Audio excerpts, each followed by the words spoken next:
Somebody actually said they give their kid 3 options, which I love. Do you want my advice? Do you want me to listen? Or do you just want a hug right now? Hey. So we decided today we would answer questions specifically that we received on raising adult children. Now, I'm going to say flat out, it's not that I have a lot of experience in this, but my older 2 are in their 20s. Your oldest is in her 20s. She's 22, and yes. I have a 20-year-old. Oh, yeah, she turned 20. So there's 4 kids in their 20s between us. And I know things change as they get married and all that. So we're just going to speak from our own experience and also some things I learned from my awesome mother-in-law. Because she's taught me a lot about how I want to be when I'm a mother-in-law. Love Judy. Yes. What would Judy do? WWJD. But I do think that parenting adult children can feel like culture shock because we've spent so many years just like taking care of their needs and then, managing crisis when they're teenagers. And then all of a sudden it's just hands off in a lot of ways. Like we're still there to support them and love them.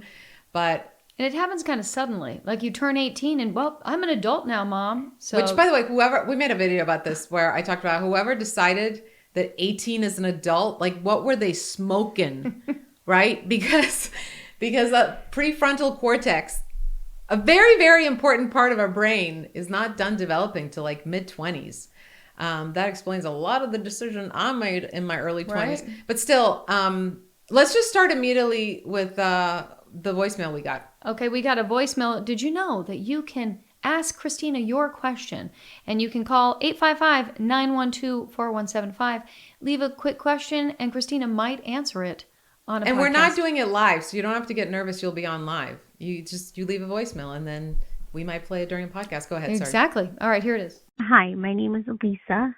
I have a question about keeping a healthy relationship with my adult child. Yeah, that's it.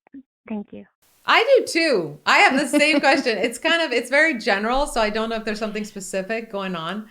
But there's a couple things that I've learned and I'm still learning about. And I love that she said keeping a healthy relationship because you can define good in ways where you think it's a good relationship, but your kid sure doesn't think it's good. But healthy, I don't know, to me that word just feels more like, let's make sure that you're good with this, I'm good with this, we're good together. And I think part of it is like, just grieving, right? Like I feel like every parent has to go through the grief of like that's over, right? Again, it's like culture shock. Like we are entering a completely different time zone, a completely different culture, and we're going to have to make some adjustments. And one thing that I think really helps is if you stop being a control freak before they're an adult, which is something I was working on. That's because hard. If you're a control freak, then it's really hard to just switch that off because you should not be trying to control your adult kids. But really, and I'm sure we'll do a lot of episodes on the whole idea of control. And I've talked about it written about it in both of my books. It's a big issue. It's been a big issue for me. But once I learned to stop being so controlling, I feel like that helped prep me for my kids becoming adults. So you're saying do a little work ahead of time. Well, we should all just not be control freaks, but that's unrealistic. Yeah. But I was like really bad about trying to control things when my son was struggling. And then what I realized is that in every interaction with my child or with anybody, with my spouse, whoever, I have to make a decision whether I'm going to control or I'm going to connect. And I think if we start practicing that earlier, of like, I'm not supposed to fix every problem. I'm not supposed to control everything they do. Like I'm supposed to guide them with love and hopefully some intelligence. But just not be so like, look at them as these projects that we have to fix or these problems that we have to fix and find solutions for. I think that definitely helps ease us into them becoming adults. I think it's a very tricky line. I find it such a tricky line to walk because yes, I don't want to control everything they're doing. It's not my place to tell my 22-year-old, did you call the doctor yet? Did you do this? But at the same time, I feel like the opposite of that is to be like, well, you're an adult. Bye. Have fun. See you later. We'll see you at Christmas. So call me. Right. So I think the trick is to work on developing a relationship. And I think this does start before they're adults, where they want our guidance, where they're open to our guidance. And I think that's more likely if we're not controlling parents, right?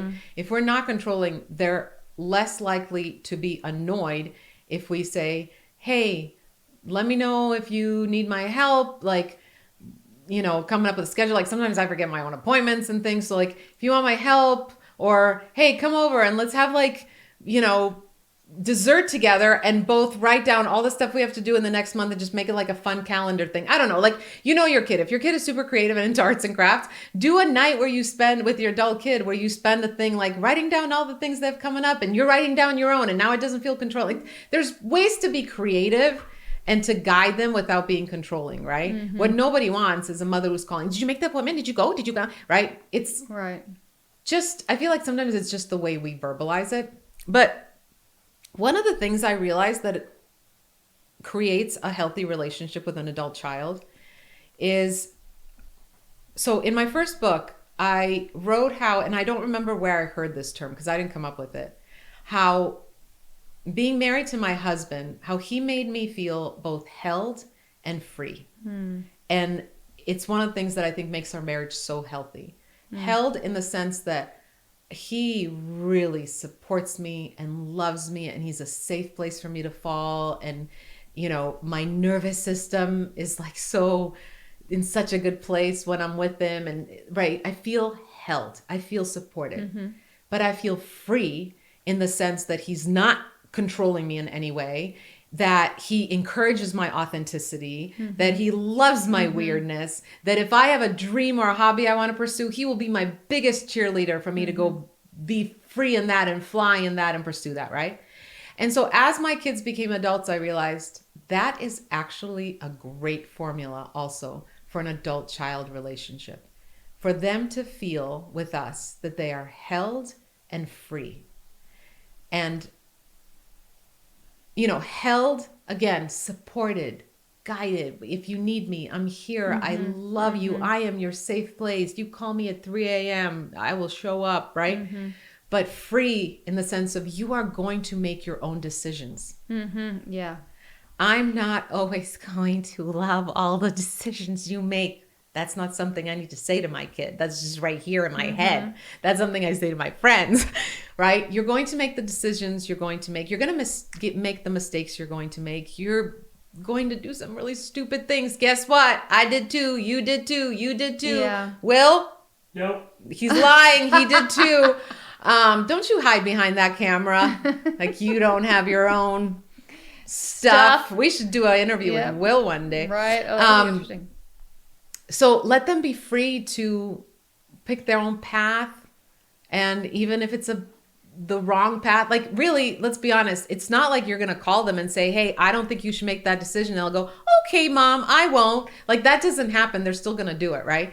But if we have that close relationship where they do feel held, at least they will come to us for advice. Here's the trick. Here's the trick. My mother-in-law is such a good example of this. My mother-in-law lives less than a mile away from my house, okay? We see her almost daily. She is here all the time. We're there. We do stuff together. I mean, she's walking distance from my house, okay? And she has never, ever, ever judged me, criticized me, gotten in my business. And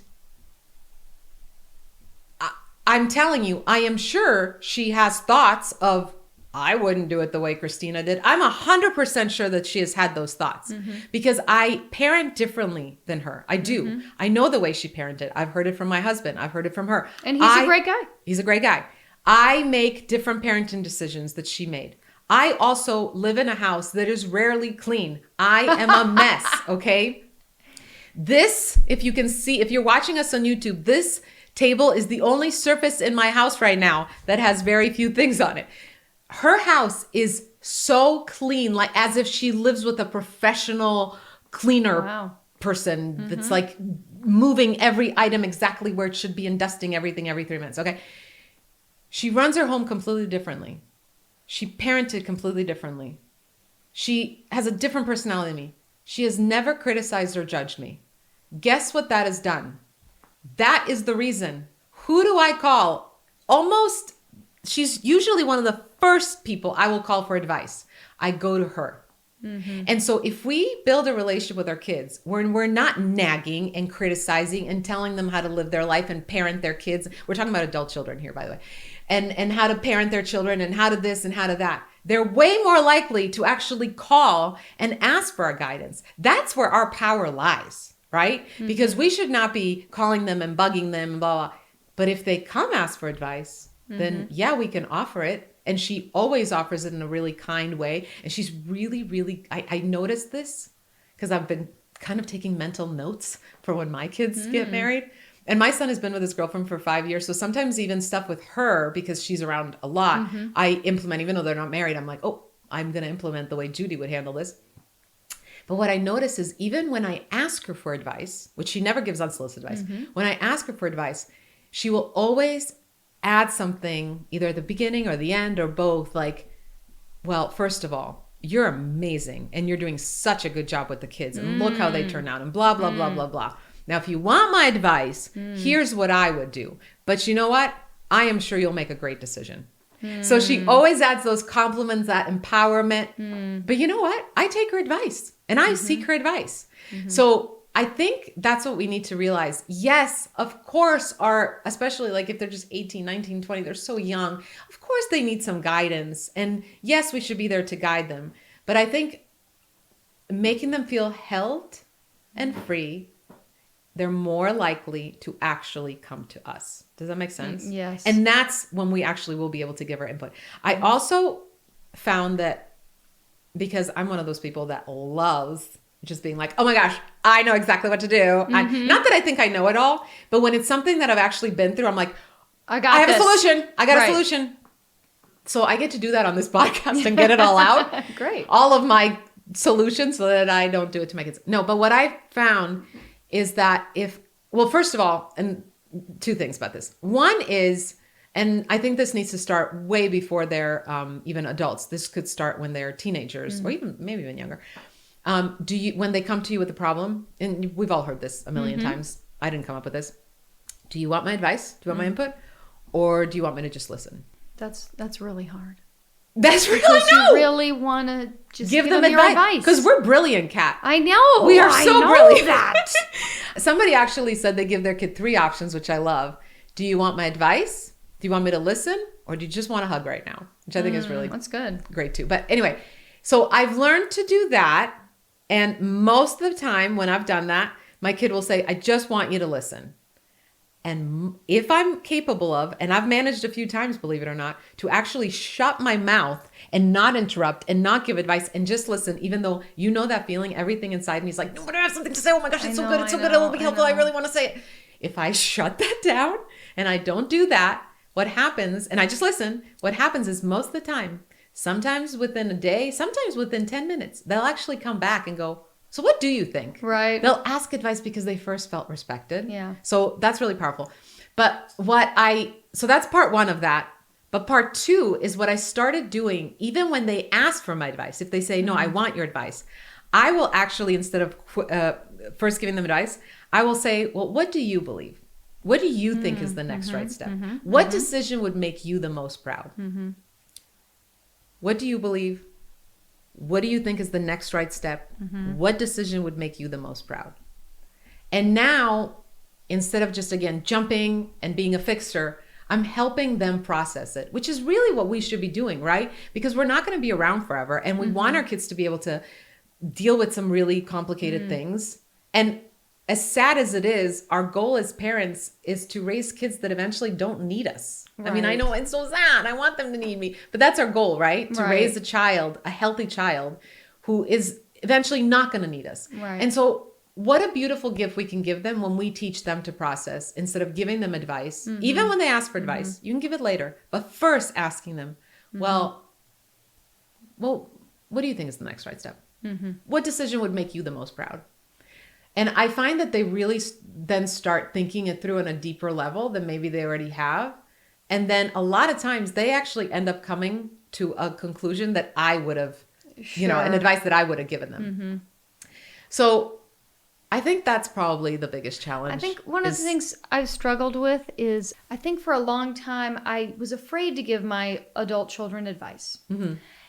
I didn't necessarily ask, hey, do you want my advice? I would just listen, and then later I realized there are things I need to say. And so I find it a little tricky to know, not that I even am giving them advice, but there's things I've learned, and Yeah. I don't know. Maybe I should maybe I should wait for them to ask me. But there's times that I wish I was like, man, I should have said something earlier. But have you I should have said something earlier. in those moments when you listened, did you ask them then, do you want my input? Because I don't think there's anything wrong with asking that. Because that gives you a chance. And if they say no, then guess what? Even if you had given that advice, they weren't ready to hear it. I don't know if I did. I don't know if I did. So I say would that. add that.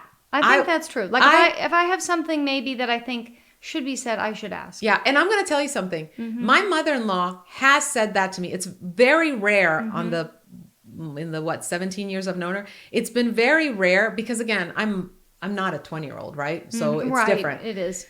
But she has occasionally, when I've vented to her about something, she would say, "Do you want my input?" And again, because we had already built this relationship where I know that she's not going to try to control me and she's not constantly calling me and criticizing me and giving me unsolicited advice, I'm always like, yes, please. So I think creating that relation, again, so much of this starts from an earlier age, right? Creating this relationship where they don't feel like we're constant, because I think, I was going to say where they're constantly feeling like we're nagging them and lecturing them and preaching at them.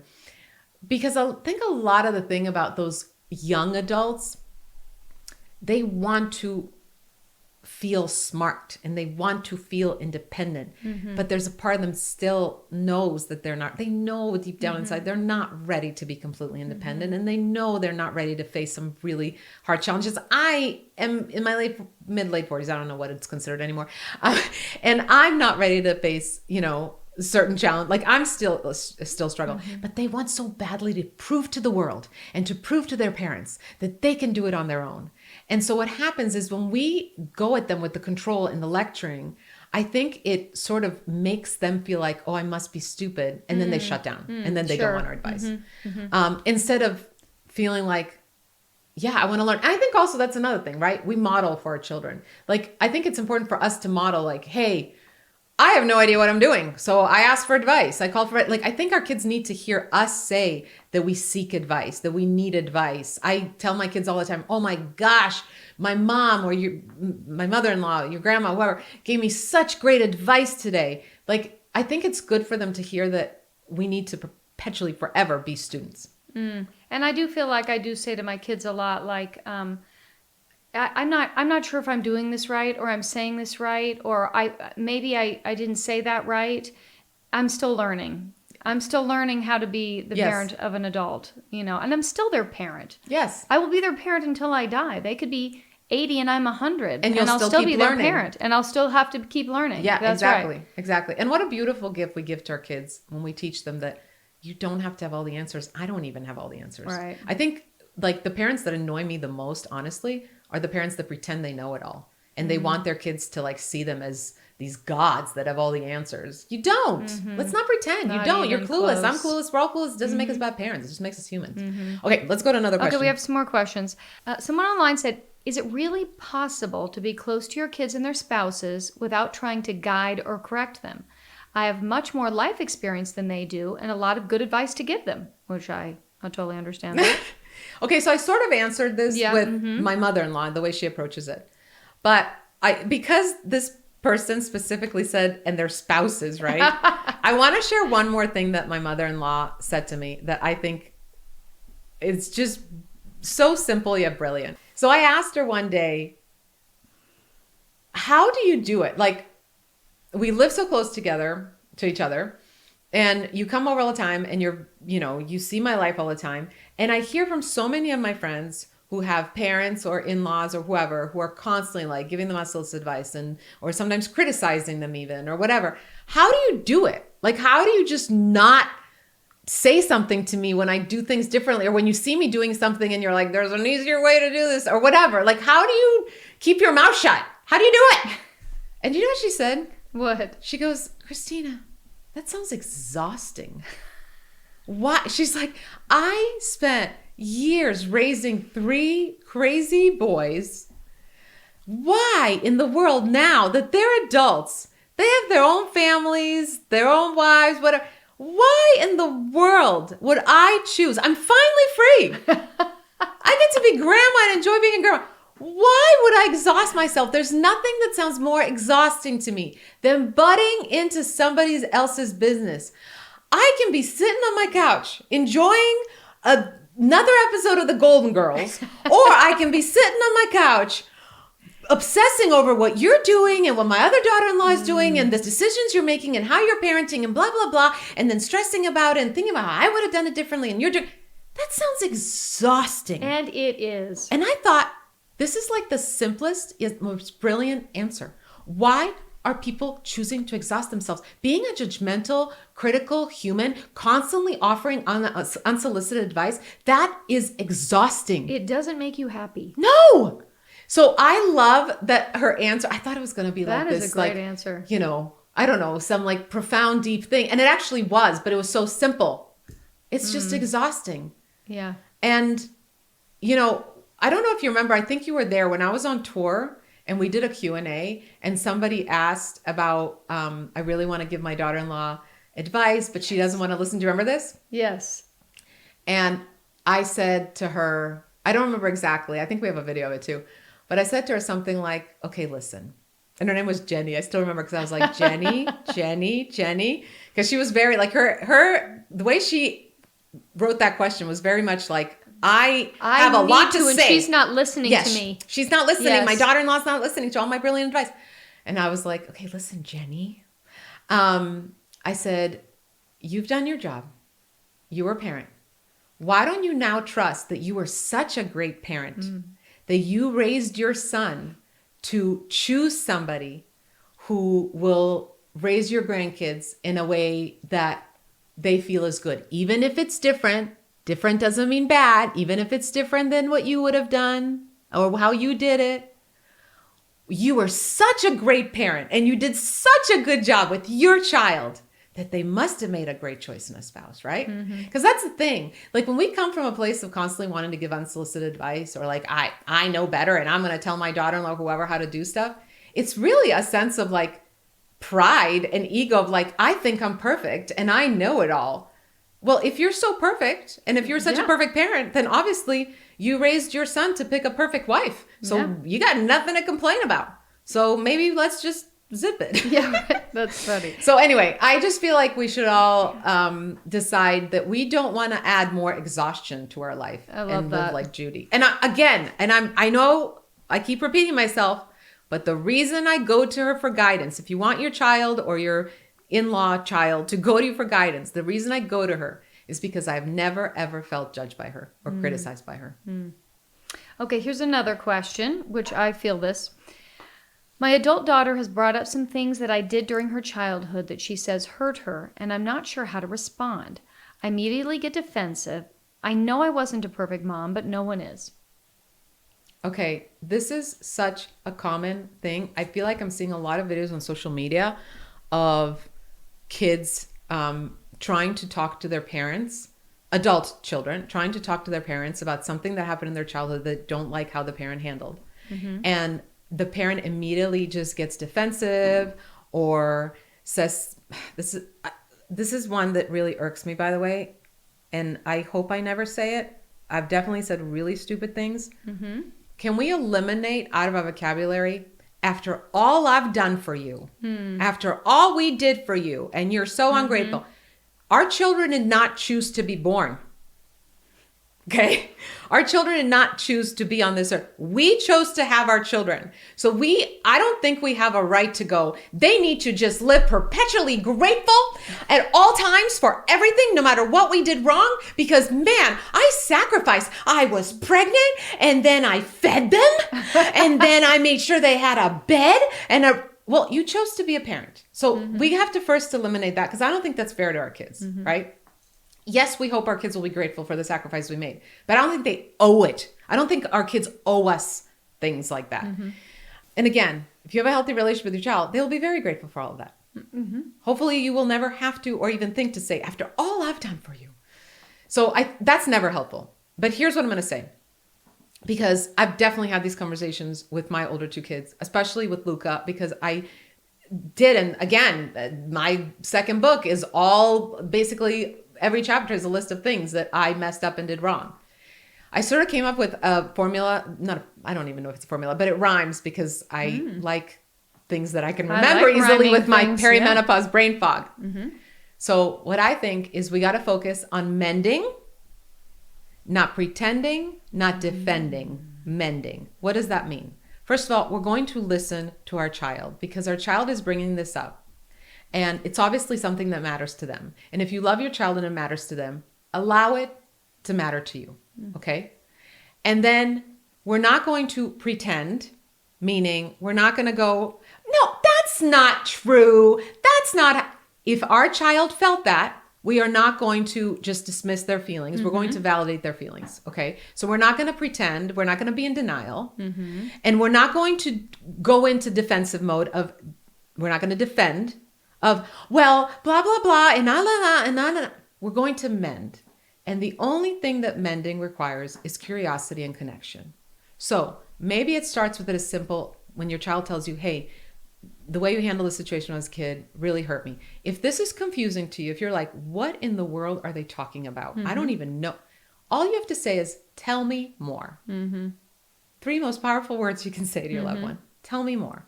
And then when they explain it to you, what you can do is you can apologize. And you can say, don't say stuff like, well, if that hurt you, just say, you know what? I am really sorry. I am really sorry that I handle it in a way where you didn't feel such and such, where you didn't feel loved in the moment, where you didn't feel validated, where you didn't feel heard. I just want to apologize. We all are still learning. I'm still learning. I'm so thankful for this moment because I learned something new right now, and I want to keep learning and I want to keep growing. Not only are we giving our child what they need, because obviously we hurt them in some way. And by the way, if you don't think you've ever hurt your child in any way, there's something wrong. Like, there's no way. We've all done it. We've all made mistakes. I have never met a parent who's never made a mistake. Right. So I have kind of accepted early on that for the rest of my life, there may be times where my child randomly calls me and it's been 30 years. And by the way, I don't think there should ever be an expiration date on your child being able to come to you and telling you that something bothered them or hurt them. Let's not have expiration dates. Let's not do the whole thing. Are you serious? It's been 30 years and now you're bringing this up. No, there's no expiration date. But I think if we come from a place of humbleness and being a student and wanting to learn and validating, and by the way, you don't have to understand completely something in order to validate and give compassion and empathy and apologize if an apology is needed. This is the dilemma. And I know that I feel this. Yeah. Because I've felt it. That's what I'm saying.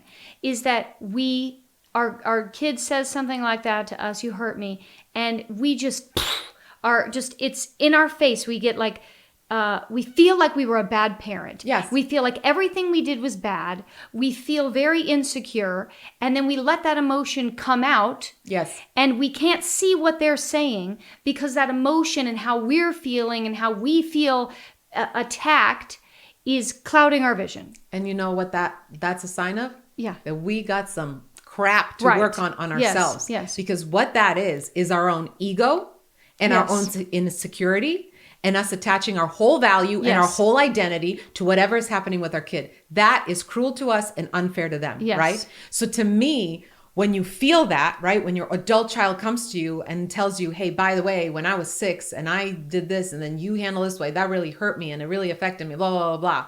When you feel that, that's the time to go, whoa. And maybe if that is so strong that you feel like you're not going to bring your healthiest self in the moment, maybe you say, you know what? I really want to hear you.